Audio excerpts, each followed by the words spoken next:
kazi ya kwanza ya malezi inaanza na kumtambua mtoto kwamba huyu mtoto ni mtoto wa namna gani.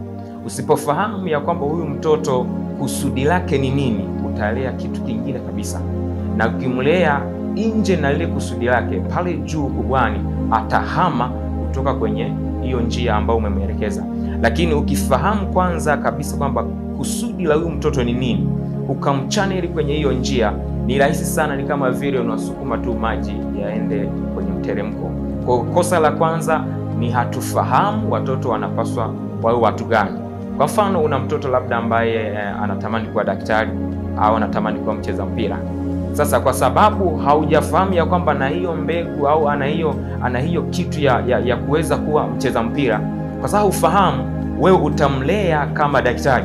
Sasa ukimlea kama daktari, utamjengea mifumo au programu za ndani ambazo zinamfanya fikiri, atende kama daktari. Sasa ukishamwelekeza katika hiyo njia tu, tayari huyo mtoto umempoteza. Lakini hapo vile vile kitu ambacho watu tunakikosea bila kufahamu ni kutaka hawa watoto wetu waishi ndoto zetu.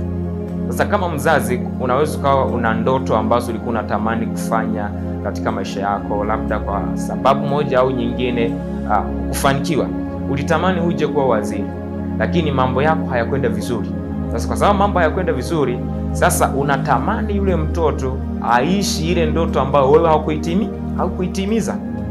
Lakini kama ungemjua huyu mtoto wako kwamba anapaswa awe nani, tayari ingekusaidia wewe kama mzazi kuweza kumchannel au kumkuza na kumwelekeza kwenye hiyo njia ambayo anapaswa awe. Kwa hiyo ni kosa la kwanza ambalo wazazi wengi sana huwa tunalikosea.